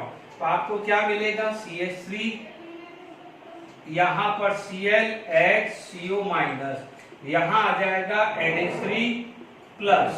Is it clear? CH3 यहां आ जाएगा PH और H, एक compound तो ये बन जाएगा, दूसरा compound क्या बनेगा, Cl ऊपर नहीं जाएगा क्योंकि गैस फॉर्म है, ठीक है।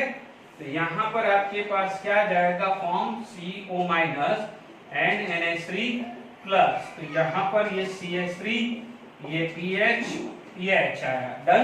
यहां पर ये CH3, ये Cl और ये आ गया है H, डन। तो आपके पास क्या हो जाएगा, ये बन गया है RR का सॉल्ट और ये बन गया है SR का सॉल्ट। Is it clear? समझ में आ गया है, ठीक है। RR का सॉल्ट प्लस, मान लीजिए इसको ब्रैकेट में क्लोज कर दीजिए, एक ये और ये एक ब्रैकेट में क्लोज कर दीजिए। अब आप देखो ये क्या बन गया है, diastereomer. This two are going to be form diastereomer. Is it clear? यहां तक क्लियर हो गया। अब आप देखिए यहां पर देखिए रेसिमिक मिक्सचर 2 एसिड का था, उसमें बेस डाल दिया, आप R की जगह S बेस भी डाल सकते हो, कोई प्रॉब्लम नहीं है, तो वहां बन जाएगा RS और SS बन जाएगा। Now diastereomer can have a different physical properties, तो फ्रैक्शनल डिस्टिलेशन, सिंपल डिस्टिलेशन कुछ भी यूज करके मैं सेपरेट कर सकता हूं, ठीक है। अभी ध्यान से समझ लीजिएगा, मैंने यहां पर है, बोर्ड पे जगह नहीं है तो आप समझ लीजिए, मैं यहां पर जो है देख लीजिए, इसके नीचे वाला मैं यहां पर बना रहा हूं, ठीक है। डाइस्टीरियोमर के क्या हो जाएगा, separation by physical method, separation by physical method, यानी यहां से आपका जो है वो मैं यहां लिख दिया है सेपरेशन बाय फिजिकल मेथड, तो अलग हो गया है ये चीजें, ठीक है। वापस से आप देख सकते हो ये चीजें अलग हो गई है। एक कंटेनर में ये चला गया है CO माइनस NH3 प्लस, ठीक है, CH3, ये PH, ये H, ये Cl और H। दूसरे कंटेनर में चला गया है CH3, CO माइनस, ये आ गया है, नहीं ये उल्टा कर दिया, यहाँ H आएगा और नीचे Cl आएगा, है ना बच्चों, यहाँ H आएगा तो यहाँ क्या आ जाएगा Cl NH3 plus CH3 PH और H। ठीक है, आपने ये दो को क्या कर दिया है, सेपरेट कर दिया है। Is it clear? अब आप देखो, आपको तो ये एसिड चाहिए, ये क्या है, बेस है, तो आप क्या कर सकते हो, इसके अंदर एसिडिफिकेशन कर दो। व्हाट हैपन, यहां पर आप क्या कर दोगे, एसिडिफिकेशन। जब एसिडिफिकेशन होगा तो व्हाट हैपन, आपको ये एसिड वापस से मिल जाएगा। तो ये R एसिड हुआ, तो ये अलग से क्या हो जाएगा, अलग डिफरेंट कंटेनर में क्या हो जाएगा, COH, ये H, ये Cl, तो ये क्या हुआ, S एसिड। एसिडिफिकेशन में क्या हुआ है, this salt is going to be remove. Is it clear to all of you? क्योंकि समझ लीजिए, आप समझ लीजिए, इसमें कोई रटने वाली बात नहीं है। मान लीजिए कोई एसिड है, तो फॉर एग्जांपल मैं लिख के देता हूं, मैंने जैसे ये ले लिया, HCl ले लिया या H2SO4 ले लिया। ठीक है, ध्यान से समझिएगा, रटने वाली बात नहीं है।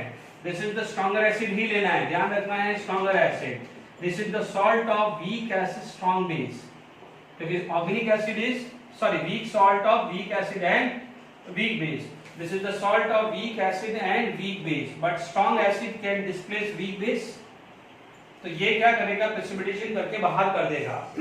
Strong acid can displace weak acid. Strong acid can displace weak acid. ये पढ़ा हुआ है ना, more positive can displace less positive, more negative can displace less negative. Stronger acid can displace weak acid और stronger base can displace weak base. Is it clear to all of you? तो ये वाला part HCl के साथ करके salt बन के precipitation करके बाहर हो गया है, तो ये और ये सेपरेशन हो गया। This method is known as resolution. Is it clear? I hope समझ में आ गया होगा रिजोल्यूशन। ये देखो, नो डाउट ये टाइम कंज्यूमिंग है, बट कंसेप्चुअली बहुत स्ट्रांग है। आगे देखिए, मैं इस पे बेस क्वेश्चंस कराता हूं, आईडी एडवांस में भी क्वेश्चंस आया, आपका दिमाग खुलेगा। Is it clear? देखिए, इस पे बेस क्वेश्चंस मैंने आपको दिया है। मान लीजिए मैंने यहाँ पर एक क्वेश्चन दिया है, because ester when treated with alcohol when the acid is going to be react with alcohol are going to be form ester. पहले चीज समझ लीजिए, RCOH R-OH, अभी मैकेनिज्म नहीं बता रहा हूँ, सिर्फ सिंपल से समझ लीजिए। It is going to be form ester, it is going to be form ester plus water. कौन किसको अटैक करता है, कैसे अटैक करता है, जब अल्कोहल आएगा मैं अपना आप समझा दूंगा, बट इतना समझ लीजिए, it is electrophile, it is going to be attack and this is going to be lead. ठीक है, यानी when acid is going to be react with alcohol are going to be form ester. Is it clear to all of you? यानी ये क्या बना रहा है, ester बना रहा है। ओके, तो ये समझ में आ गया है। तो अब आप देखिए, यहां पर जब ये एस्टर बन रहा है, आपसे पूछा गया है how many total number of ester. ठीक है, ये हमारे पास कोई कॉन्फ़िगरेशन नहीं दिया है, जनरल केस दिया है। तो जब जनरल केस आपको दिया है, तो यहाँ पर ये R एंड S हो सकता है। इसका कॉन्फ़िगरेशन R और S हो सकता है, और इसका भी कॉन्फ़िगरेशन क्या है, R और S होगा। ठीक है, बट ऑब्वियस है ना, क्योंकि ये भी ऑप्टिकली एक्टिव है, कायरल कार्बन है, तो ये भी क्या होगा, R एंड S आया है। तो जब ये आपस में कंबाइन होंगे, तो this is going to be form ester. यदि ये क्या हो जाएगा, एस्टर बनेगा। क्या क्या एस्टर बनेगा, इसका R इसके R। तो थोड़ी देर के लिए डिफरेंशिएट करने के लिए मैं R डैश S डैश करूंगा, तो आपको डिफरेंशिएट करेंगे, तो आपका एक कॉम्बिनेशन बनेगा R R dash R R dash, दूसरा कॉम्बिनेशन बनेगा R S डैश। ठीक है, ये बनेगा S R डैश और ये बनेगा S S dash. Is it clear to all of you? यहां पर आपके पास ये कॉम्बिनेशंस आ गया है। तो टोटल नंबर ऑफ, यदि आपसे पूछा जाए एस्टर, तो आप बोलोगे total number of ester is form 4, 1 2 3 4, 1 ये 2 इसके साथ, ये 2 ये 2, तो 4 पॉसिबिलिटी है। एक चीज का ध्यान रखना है, आपसे पूछा गया है total number of fraction after fractional distillation. ठीक है, आपके पास फ्रैक्शनल डिस्टिलेशन से एन एंटियोमेरिक पेयर सेपरेट नहीं होते हैं, because enantiomeric pair is, यदि आपसे क्वेश्चन पूछा जाए कि टोटल नंबर ऑफ फ्रैक्शन, बिल्कुल सिंपल बता रहा हूं, टोटल नंबर ऑफ फ्रैक्शन आ जाए तो आप लिख लीजिएगा number of enantiomeric pair. Simple सी बात है, number of enantiomeric pair निकाल देना। समझ लीजिए, पहले फिर हम आंसर निकालेंगे। मान लीजिए आपके पास कोई एनेंटियोमर है, मान लीजिए जैसे ये एग्जांपल मैंने दे दिया HDCl दे दिया, इसका R और S कॉन्फ़िगरेशन है। आप देखेंगे R और S कॉन्फ़िगरेशन यानी enantiomer have all similar properties except the sign है। तो यदि मान लीजिए दो कंपाउंड है, एक R फॉर्म है और एक S फॉर्म है, उसको आप फ्रैक्शनल डिस्टिलेशन करते हैं तो वो तो सेपरेट कहां से होंगे, तो वो तो एक ही काउंट होगा कि नहीं होगा। तो ध्यान दीजिएगा यहाँ पर जब भी R और S है यानी R प्लस S, मान लीजिए ये R है और इसका कोई भी S बना देते हैं Cl CH3 और D मान लीजिए, तो ये दो फॉर्म है। तो इन दोनों में डिफरेंस क्या था, ओनली साइन का। तो फ्रैक्शनल डिस्टिलेशन का मतलब साइन चेंज थोड़ी हुआ, फ्रैक्शनल डिस्टिलेशन का मतलब you can separate by difference in the boiling point. तो बॉइलिंग पॉइंट डिफर होना चाहिए, बट इनका बॉइलिंग पॉइंट तो ऑलमोस्ट क्या हो जाएगा, सेपरेट हुआ। यदि मैं फ्रैक्शनल डिस्टिलेशन करने जाऊंगा, मान लीजिए मैंने इन दोनों को मिक्सचर को लिया, हीट किया, मान लीजिए यहाँ पर या मैं R+S लिख देता हूं, है ना बच्चों। मैंने यहाँ हीट किया, ठीक है, दूसरे कंटेनर में मैंने यहाँ कलेक्ट किया, ठीक है। समझ लीजिएगा फ्रैक्शनल डिस्टिलेशन सब पढ़ा हुआ है, एक सिंपल सा चीज समझा रहा हूँ। दोनों का बॉइलिंग पॉइंट क्या है, सेम। तो जब जिस टेम्परेचर पे बॉयल होंगे तो दोनों के दोनों ही बॉयल होंगे ना, जिस टेम्परेचर पे बॉयल होंगे तो दोनों के दोनों ही बॉयल होंगे। तो यहाँ पर यदि कलेक्ट होगा तो R+S तो कलेक्ट हुआ, तो ये दोनों अलग अलग कहां हुए, ये दोनों अलग अलग कहां हुए। तो यहाँ पर जो कंपोनेंट एक था तो वो यहाँ के यहाँ ही रहने वाला है। Clear to all of you, समझ लीजिएगा क्यों मैं बोल रहा हूँ कि number of fraction equal to number of enantiomeric pair. यदि एक एनेंटियोमेरिक पेयर है, यहाँ पर एक एनेंटियोमेरिक पेयर है तो यहाँ पर एक जाएगा। मान लीजिए दूसरा एनेंटियोमेरिक पेयर है, तो मान लीजिए एक एनेंटियोमेरिक पेयर है तो इनका तो बॉइलिंग पॉइंट सेम है। मान लीजिए दूसरा एनेंटियोमेरिक पेयर है, वो दूसरा किसी का होगा, तो उन दोनों का आपस में तो अलग अलग होगा कि नहीं होगा। एक सिंपल सी बात है, मान लीजिए एक फैमिली में कपल है, हस्बैंड वाइफ, तो ठीक है, मान लीजिए उनका यदि कुछ भी बात करें कि भाई मान लीजिए उनकी सैलरी क्या है, वी कैन से सैलरी, तो मान लीजिए दोनों की सैलरी सेम है, ओनली क्या हो जाएगा, one is man another is women. यदि आप डिफरेंशिएट करें तो if you want to differentiate by salary तो दोनों की सैलरी सेम है। बट मान लीजिए दूसरी फैमिली का कोई कपल है, उनकी सैलरी 20,000 है, भले वो कपल है, हस्बैंड वाइफ है, मैन वुमेन है, बट उनका आपस में भले सिर्फ सेम है कि एक मैन है वुमेन, बट एक की 20,000 है, एक की 10,000, तो ये आपस में तो अलग अलग है ना, ठीक है ना। ये फैमिली अलग है, बट आपस में ये सेम है, बट इंडिविजुअली फैमिली को कंपेयर करें वो तो अलग है कि नहीं है। तो आप समझ लीजिएगा कि नंबर ऑफ फ्रैक्शन, क्योंकि देखिए ये एनेंटियोमेरिक पेयर है, इसको हीट किया, इनका बॉइलिंग पॉइंट सेम था, तो वो बॉयल होकर यहाँ पर कलेक्ट होगा, तो जो यहाँ तो वो वही यहाँ रहने वाला है। तो आपने कहां से सेपरेट किया है, क्लियर हुआ। तो total number of fraction is nothing as number of enantiomeric pair. Is it clear. अब आप देखिए यहाँ पर दो एनेंटियोमेरिक पेयर होंगे, इज इट क्लियर, एक दूसरे की क्या हो जाएगी, मिरर इमेज हो जाएगी। Is it clear. तो आप कोई भी बोल सकते हैं, जैसे मान लीजिए यहाँ पर RS R' से दो में से कोई भी एनेंटियोमेरिक पेयर हुआ, लेट इट बी, मान लीजिए ये RS या R' और ये S' एक पेयर हुआ, तो दूसरा हो सकता है, मैं जस्ट अज्यूम कर रहा हूं कि मान लीजिए ये एक एनेंटियोमेरिक पेयर हुआ, तो दूसरा हो सकता है R' और S R', ठीक है।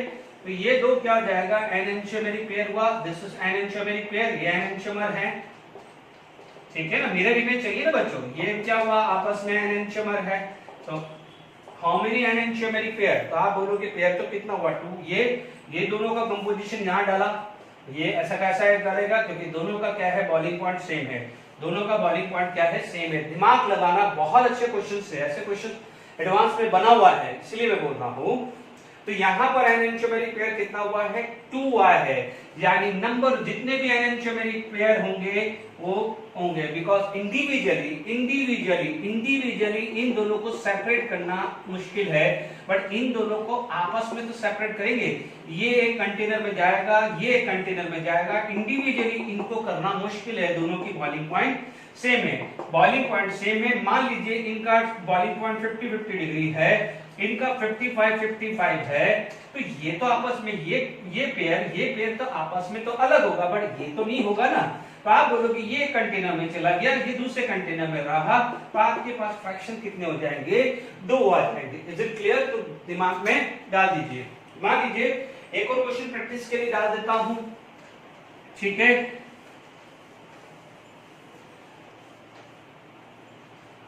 यहां पर मान लीजिए यही कोई, मान लीजिए मैंने यहां पर लेटर बी मैंने कोई बनाना है, कोई एसिड बना दिया, तो मान लीजिए मैंने यहाँ ड्यूटेरियम डाल दिया, लेटर बी मैंने यहाँ ड्यूटेरियम डाल दिया, यहाँ मैंने CH3 CH2 OH डाल दिया। बच्चों ये अकायरल हो गया है। ये क्या हो गया है? अकायरल, क्योंकि देखिए यहाँ पर कोई भी कायरल कार्बन नहीं है। तो अब आप देख लीजिए, आसान हो गया, चीजें आसान हो गई है, क्योंकि आपके पास 2 है तो 2 ही बनेगा, क्योंकि यहाँ की सिमेट्री तो कोई है नहीं, एक ही सिमेट्री है। तो आपके पास नंबर ऑफ एस्टर पूछे, क्वेश्चन सेकंड लिख लीजिए, नंबर ऑफ एस्टर पूछे तो 1 कॉम्बिनेशन एंड सेकंड कॉम्बिनेशन, क्योंकि ये अकायरल है तो न तो RS कॉन्फ़िगरेशन या DL कॉन्फ़िगरेशन तो बनेगा ही नहीं। तो जो भी मॉलिक्यूल्स होगा वो एक ही काउंट होगा, तो एक कंपोजिशन इसके साथ, दूसरा कंपोजिशन इसके साथ। अब आप देखो हाउ मेनी अनएंटियोमेरिक पेयर, तो 2 ही अनएंटियोमेरिक पेयर है। मान लीजिए R with achiral carbon and S with achiral carbon, तो ये दोनों क्या हुआ? एनएंटियोमेरिक पेयर, तो ये एक ही काउंट होगी ना, एक ही काउंट होगा कि नहीं होगा? तो ये नंबर ऑफ फ्रैक्शन कितना हो गया? जैसे नंबर ऑफ एनएंटियोमर नहीं बोल रहा हूं, नंबर ऑफ एनएंटियोमेरिक पेयर, 2 को बोलते हैं पेयर, तो ये 2 पेयर हुआ है ना, तो 1 ही काउंट होगा कि नहीं होगा?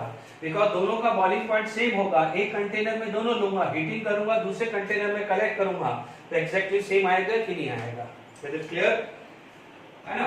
अब मान लीजिए यही क्वेश्चन रखता हूं, चीजों को समझ लीजिए, है ना। मान लीजिए मेरे पास कोई क्वेश्चन मैंने दे दिया है, मान लीजिए ये number of fraction, late it B, यहां पर मैंने OH बना दिया है, CH3HCl एक बना दिया, ठीक है, ये Br ले लिया, ये H ले लिया, लेट इट बी ये H ले लिया, ये Br, ये CH3, ये CH3, यहां मैंने ले लिया Br, यहां H Br, ये CH3 ले लिया, ठीक है। मान लीजिए ये एक और कंपोनेंट ले लिए मैंने, ये OH, ये H, ये CH3 OH H CH3, है ना, ये OH OH H H C। बहुत बढ़िया क्वेश्चन है ये, मैंने जब बढ़िया सुना दिया है, A B C और D और E। अब आप देखो फ्रैक्शनल डिस्टिलेशन से है, दिमाग यूं घुमा दिया है। फ्रैक्शनल डिस्टिलेशन का मतलब बॉइलिंग पॉइंट डिफरेंट है। फ्रैक्शनल डिस्टिलेशन का मतलब आप बोलोगे बॉइलिंग पॉइंट डिफरेंट होना चाहिए। अब आप देखो, आपको पता है एनएंटियोमेरिक पेयर का बॉइलिंग पॉइंट सेम होता है, लिखवा चुका हूं, ठीक है। ये पहला मॉलिक्यूल से आया। अब आप देखेंगे ये दोनों आपस में कंपेयर करो, this two are enantiomer, mirror image है, तो दिस टू आर एनएंटियोमर है, तो ये एनएंटियोमर पेयर है। How many enantiomer pair? एक ही काउंट होगा ना, दोनों को एक ही मानेंगे। इन दोनों को हीट करोगे तो दोनों का बॉइलिंग पॉइंट सेम है, तो दोनों एक साथ जाएगा तो एक ही काउंट होगा कि नहीं होगा? ये दोनों अलग अलग नहीं हुए हैं, गलती मत करना, ठीक है। ये देखो इन दोनों का कोई लिंक नहीं है, ठीक है, तो ये क्या हो जाएगा? एक काउंट हो जाएगा। ये दोनों में कोई लिंक नहीं है, ये देख लीजिए दोनों मिरर इमेज नहीं है, ये दोनों मिरर इमेज नहीं है, तो ये एक काउंट होगा। Is it clear? तो 1 मैंने ये जान करके क्वेश्चन बनाया ऑन द स्पॉट कि आपको क्लियर होना चाहिए। एनएंटियोमेरिक पेयर दिख जाए उसे एक मान लो, ये एनएंटियोमेरिक पेयर था 1, ये अलग कंपाउंड है 2, ये अलग कंपाउंड, इन दोनों का कोई कॉम्बिनेशन है 3, इन दोनों का कोई कॉम्बिनेशन नहीं, यहाँ ब्रोमीन है तो यहाँ OH है, तो बट ऑब्वियसली बॉइलिंग पॉइंट अलग अलग होगा ना, कोई लिंक ही नहीं है ना। तो ये क्या हो जाएगा? 3 हो गया, ये क्या हो गया है? 4 हो गया है। कितना हो गया है? 4। आपसे पूछा जाए कि टोटल नंबर ऑफ फ्रैक्शन, तो 4 नॉट 5, नॉट 4 आएंगे, क्योंकि ये दोनों तो एक ही कंसीडर किया जाएगा। आई होप मेरे ये 3 एग्जांपल दिया है तो क्लियर हुआ होगा। फिर भी याद करिए, लास्ट लेक्चर के अंदर मैंने क्वेश्चंस डिस्कस किया था, ठीक है। मैं वही टाइप का क्वेश्चंस लेने की कोशिश करता हूं, फिर आपको और आइडिया लग जाएगा। ठीक है, अब आप देखिए यहां पर मान लीजिए आपके पास एक क्वेश्चन आ गया, जो लास्ट का एग्जांपल था मैं वैसे डिस्कस कर रहा हूं। CH3 CH double bond CH3 done. यहां OH आया, नंबर ऑफ स्टीरियो सेंटर 2 आ गए। ठीक है, आपसे पूछा जाए नंबर ऑफ ऑप्टिकली एक्टिव, तो आपने क्या बोला था 2 की पावर 2, क्योंकि n की वैल्यू यहाँ 2 थी, 2 की पावर 2 इक्वल टू 4। अब आप देखिए यहां पर आपसे पूछा जाए नंबर ऑफ n एंशियोमेरिक पेयर, तो आप देखेंगे ऑप्टिकली एक्टिव है तो n एंशियोमेरिक पेयर क्या हो जाएंगे, ऑप्टिकल एक्टिव का हाफ होता है। जितने भी ऑप्टिकल एक्टिव है आधे होंगे, क्योंकि ऑप्टिकली एक्टिव क्या होता है समझ लीजिए, जैसे ये है तो ये भी ऑप्टिकली एक्टिव, तो ये भी इसकी मिरर इमेज भी तो ऑप्टिकली एक्टिव होगा। मान लीजिए H, ये CH3, ये CH3, ये H, ड्यूटेरियम। आपसे पूछा जाए ऑप्टिकल एक्टिव कितने, तो आप बोलोगे 2 है। अब पेयर पूछे तो these two are mirror image to each other, तो एनएंशियोमेरिक पेयर कितना हो जाएगा, इसका आधा होगा कि नहीं होगा। Is it clear? तो हमेशा ध्यान रखना 4/2 it is equal to enantiomeric pair पूछे तो आप बोलोगे 2। तीसरा पार्ट अब जोड़ दूंगा मैं, ये तीसरा पार्ट यहां आ गया, total number of fraction, total number of fraction after fractional distillation, so how many enantiomeric pair 2, तो fractional distillation के बाद भी ये 2 ही रहने वाला है। Is it clear to all of you? I hope समझ में आ गया होगा ये क्वेश्चंस। देख लीजिए नंबर ऑफ स्टीरियो सेंटर 2 है तो ऑप्टिकली एक्टिव भी कितना आ जाएगा 2 4, यानी स्टीरियो आइसोमर कितना हुआ 4 हुआ है। क्योंकि आप सोच सकते हैं कि ये सिस ट्रांस है, तो अब आप देखो यदि कोई बोलेगा कि सर कैसे 4 आ रहा है ऑप्टिकली एक्टिव, ढूंढ लीजिए। मान लीजिए मैंने एक बार इसको R और S 2 पॉसिबिलिटी है, इसमें क्या है सिस और ट्रांस 2 पॉसिबिलिटी है ना, ये ज्योमेट्रिकल आइसोमर का पार्ट है, ये ऑप्टिकल का पार्ट है। तो अब आप देखिए कॉम्बिनेशन क्या क्या सेट हो रहा है, R के साथ ट्रांस, R के साथ सिस एक हुआ। आप देखो उसके बाद क्या हो जाएगा S के साथ सिस और S के साथ ट्रांस, ये हुआ। ये दोनों की मिरर इमेज हो जाएगी, तो ये दोनों की क्या हो जाएगी मिरर इमेज हो जाएगी। R का S मतलब देख लीजिएगा दोनों में से ये टोटल 4 बनेंगे ऑप्टिकल एक्टिव, तो उसको डिवाइडेड बाय 2 कर दीजिएगा। आप एक बार डायग्राम बना के देख लेना, मैं तो एक रफली बोल रहा हूं। तो R के साथ ट्रांस और सिस, S के साथ सिस और ट्रांस, टोटल 4 ऑप्टिकल एक्टिव हो जाएगा। ज्यादा मत सोचो, बनाने की कोशिश मत करो। तो ऑप्टिकल एक्टिव डिवाइडेड बाय 2 कर दीजिए नंबर ऑफ एनेंशियोमेर पेयर, और जितना एनेंशियोमेर पेयर है उतने फ्रैक्शन होगा। कंसेप्चुअली समझा चुका हूं, ज्यादा टेंशन लेने की जरूरत नहीं है। Is it clear? तो आई होप एक क्वेश्चन था, मतलब अभी मुझे याद नहीं आ रहा है, ठीक है, आई विल सर्च, तो डेफिनेटली नेक्स्ट क्लास में वो क्वेश्चन ढूंढूंगा। बट फिर भी क्या था उसके अंदर पूछा गया था कि how many number of stereo isomer, I hope या तो शीट में होगा, आप देख लेना, how many number of stereo isomer and how many number of stereo isomer after fractional distillation, ठीक है ना। तो मैं आपको ट्रिक समझा देता हूं, ऐसा क्वेश्चन देखने को मिलता है तो आप जरूर देख लीजिएगा, उसका आंसर भी ठीक है।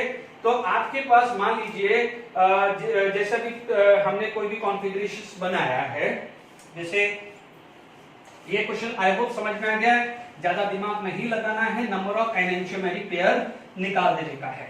Is it clear? ठीक है, अभी देखता हूं एक क्वेश्चन और लेता हूं, फिर हम आगे बात करेंगे।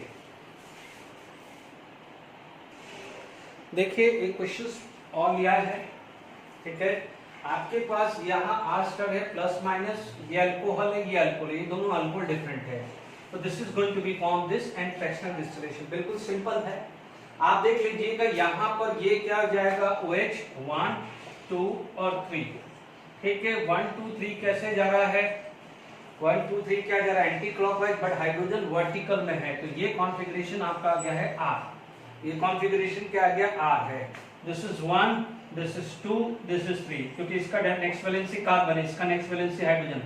1 2 3 क्या जा रहा है क्लॉकवाइज, बट क्या है हाइड्रोजन हॉरिजॉन्टल में है तो S है, जबकि यहाँ पर क्या है R एंड S है। तो अब आप समझ लीजिए ये आपका एस्टर बना, ये एक एस्टर बना है। आपके पास दो एस्टर क्या क्या बन सकते हैं, ठीक है। इसको मैं यहां पर R डैश और S डैश ले लेता हूं जान करके कि आपको आइडिया लग जाए। तो ये क्या हो जाएगा R डैश, क्या हो जाएगा S R डैश, ठीक है। अब आप देखो यहां पर क्या हो जाएगा, ये आ जाएगा R S डैश और ये क्या हो जाएगा S S डैश। अब ढंग से समझ लेना, ये दोनों जो है अब ये बन गए हैं डायस्टीरियोमर। इससे पहले वाले एग्जाम्पल में था, उसमें मैंने डायरेक्ट फ्रैक्शनल डिस्टिलेशन किया था, गड़बड़ी मत करना। उस वाले में डायरेक्टली 5 क्वेश्चन दिए थे, उससे पहले मैंने एस्टर बनाया था, ठीक है, ठीक है। अब उसमें एस्टर में क्या था, जब एस्टर बनाया था तो 2 कॉम्बिनेशन थे, इसके अलग अलग कॉम्बिनेशन ये फिक्स कर रखा है। इससे पहले जो एस्टर बनाया था, पहला एग्जांपल दिया था, उसमें R और S दोनों पॉसिबल थे, ठीक है। एक जनरल केस दिया था, उसके लिए मेरे लिए 4 कॉम्बिनेशन बने थे, इन दोनों के 4 थे। अब क्या हुआ, ये फिक्स कर दिया है, तो इसका एक कॉम्बिनेशन, इसका दूसरा कॉम्बिनेशन 2, इसका एक कॉम्बिनेशन, इसका दूसरा कॉम्बिनेशन। क्वेश्चन की वैरायटी समझिए, क्वेश्चन की वैरायटी समझिए, घटना मत। अब आप देखो इसके 2 ही कंपाउंड बनने वाले हैं, क्योंकि ये फिक्स है। उस पहले वाले में फिक्स नहीं था, R डैश भी ले सकते थे, S डैश भी, बट ये फिक्स है तो इसके सिर्फ 2 ही कॉम्बिनेशन बनेंगे। ये फिक्स है, इसके तो 2 ही कॉम्बिनेशन होंगे। ये अलग अलग है, ये अलग अलग है। वहां पर क्या था, इसका मिरर इमेज क्या आ रहा था, इसका मिरर इमेज क्या आ रहा था, देखिए याद करिए, इसका मिरर इमेज क्या आ रहा था S S डैश, इसका मिरर इमेज क्या आ रहा था R S डैश आ रहा था। जबकि ये तो पॉसिबिलिटी नहीं है ना इसमें, क्योंकि ये तो फिक्स है। ध्यान रखना, रटना नहीं है, रटना नहीं है। इसलिए ये एनेंटियोमेरिक पेयर था तो 1 माना था, ये एनेंटियोमेरिक पेयर बना था तो 1 माना था, इसलिए फ्रैक्शन 2 थे। गड़बड़ी नहीं करना है। ये दोनों क्या बन गए हैं डायस्टीरियोमर, ये दोनों क्या बन गए हैं डायस्टीरियोमर। तो अब आप देखो diastereomer have a different boiling point. तो हाउ मेनी, 1 ये अलग हो जाएगा, 2 ये 3 अलग हो जाएगा और ये अलग हो जाएगा। इन दोनों का कोई कॉम्बिनेशन नहीं है, क्योंकि दोनों अलग अलग है, तो मॉलिक्यूलर मास तो वैसे ही अलग है। तो ये तो हटा ही दो, इन दोनों का तो कोई सिमिलरिटी नहीं है। ये दोनों डायस्टीरियोमर है तो ये भी अलग हो जाएगा, ये भी अलग हो जाएगा, ये भी अलग होगा, ये भी अलग। तो इसका क्या होगा डिफरेंट बॉइलिंग पॉइंट और इसका क्या हो जाएगा different boiling point. Is it clear? तो टोटल फ्रैक्शन आ जाएगा 4। बहुत अच्छे क्वेश्चंस करवाया है मैंने आज। अब आप देखो, एक्चुअली वो मुझे एग्जैक्टली क्वेश्चन तो याद नहीं आ रहा है आईआईटी एडवांस का, बट कंसेप्चुअली स्ट्रॉन्ग करने के लिए मैं आपको एक क्वेश्चन बताता हूं, ठीक है। तो आप ये चीज जरा ध्यान रखिएगा। मान लीजिए मेरे पास एक क्वेश्चन आ जाता है और मैं ले लेता हूं ब्यूटेन, ठीक है। मैं क्या करता हूं, ब्यूटेन लिख लेता हूं, कुछ भी ले सकते हैं, ब्यूटेन आइसोब्यूटेन, है ना। अब मैं बोल देता हूं कि if one hydrogen is replaced by bromine, तो आपसे बोला जाए number of isomer. Exact question तो नहीं आ रहा है, फिर आपसे बोला जाता है फ्रैक्शनल डिस्टिलेशन किया, फ्रैक्शनल डिस्टिलेशन किया तो नंबर ऑफ आइसोमर अब कितने बच गए, या number of fraction, number of isomer बोल दो या नंबर ऑफ फ्रैक्शंस बोल दो। डन? ध्यान से समझना। आपको क्या करना है, जब ऐसे क्वेश्चन आ जाए हैं तो आपको चेक करना है ये दोनों सेम है और ये दोनों सेम है। तो अब आप देखिए आपके पास CH3 CH2 CH2 Br आ गया, फिर आ गया है CH3 CH3 और CH2, है ना। तो ये आ गया है Br और CH2 CH3। डन? अब आप देखिए ये 2 ही पॉसिबिलिटी है, ये 2 ही पॉसिबिलिटी है। मान लीजिए जो भी क्वेश्चन नंबर है 3rd 1 2 3 4 5th नंबर का है ये, तो 2 पॉसिबिलिटी है। बट ध्यान दीजिए ये कायरल बन गया है, कायरल बन गया है तो एक उसका R फॉर्म आएगा तो उसका S फॉर्म आएगा, बट दिस इज एनेंटियोमर। अब समझना, आपसे पूछा जाए नंबर ऑफ आइसोमर, मतलब number of isomer including stereo isomer. तो स्टीरियो आइसोमर है तो ज्योमेट्रिकल और ऑप्टिकल ढूंढना है। तो आप बोलोगे एक ये था दूसरा ये था, बट इसकी ये क्या था कारण, इसलिए R और S। तो टोटल आपके क्या बन गए हैं 3, क्या बन गए हैं टोटल 3 बन गए हैं। समझ में आया? समझ में आया? ऐसा क्वेश्चन मैंने आरएस का भी बताया। अब आप देखो फ्रैक्शनल डिस्टिलेशन हो चुका है, तो these two are n enantiomer, these two are n enantiomer and n enantiomer है बॉइलिंग पॉइंट सेम होता है, तो these two consider as single one, क्योंकि एक enantiomeric पेयर हो गया, तो this is considered as a single one, तो 1 + 1, क्योंकि इन दोनों का स्ट्रक्चर अलग है और हमने पढ़ा है boiling point is inversely proportional to number of branching, तो इसकी ब्रांचिंग अलग अलग है, तो इन दोनों का बॉइलिंग पॉइंट तो अलग है, तो आप बोलोगे बट ये दोनों का सेम है, इसलिए एक काउंट होगा, तो 1 + 1 टोटल 2 काउंट होगा। Is it clear to all of you? Total कितना जाएगा?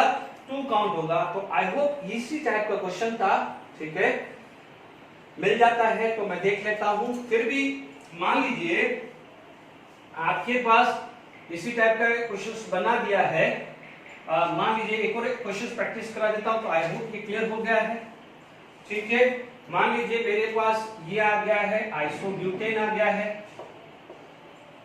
ठीक है, आइसोब्यूटेन आ गया है, तो 1 2 इसमें मिरर इमेज आ जाएगी, तो सेम ही रहने वाला है, ज्यादा फर्क नहीं आएगा, ठीक है।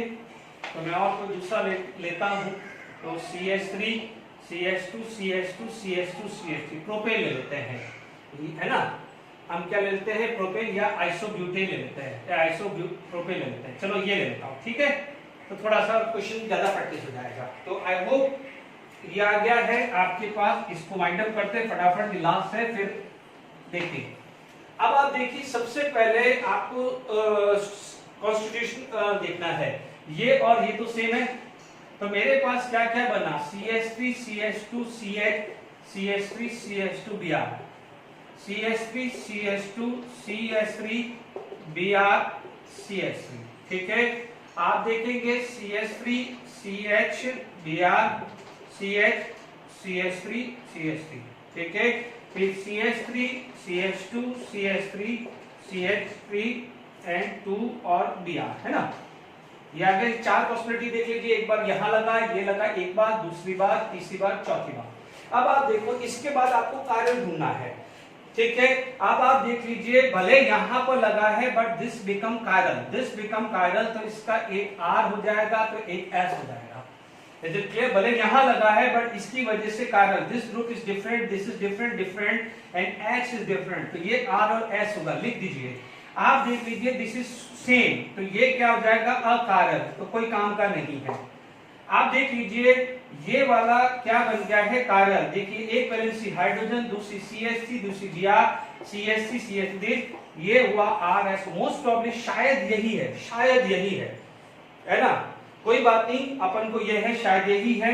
अब आप देखो यहाँ पर कायरल नहीं है, क्योंकि CH2 आ जाए, ये दोनों सेम है, तो ये कायरल नहीं है, तो दिस इज अकायरल। डन, ये कायरल था, ये अकायरल है। देख लीजिए टोटल कितना हुआ, 1 2 3 4 5 6, तो आपका आंसर कितना आ जाएगा, नंबर ऑफ स्टीरियो आइसोमर या number of isomer including stereo isomer कितने हुए, 6। बट फ्रैक्शनल डिस्टिलेशन के बाद तो ये एक काउंट होगा, ये एक काउंट होगा, क्योंकि इनका ब्रांचिंग अलग अलग है, इन सब की ब्रांचिंग अलग है। तो हमने पढ़ा है boiling point is inversely proportional to number of branching, तो ये चारों का ब्रांचिंग अलग अलग है, तो बॉइलिंग पॉइंट तो अलग है। But what about this two enantiomeric pair, these two are enantiomeric pair, so this is considered as 1, this is considered as 1, तो 1 2 3 4, तो आपके पास टोटल नंबर ऑफ फ्रैक्शन कितने आ जाएगा, 4। दिमाग खुल जाना चाहिए, ये IIT एडवांस का क्वेश्चन है, ठीक है। तो एक एक चीज करा रहा हूं, कोई भी गलत नहीं है, इज इट क्लियर?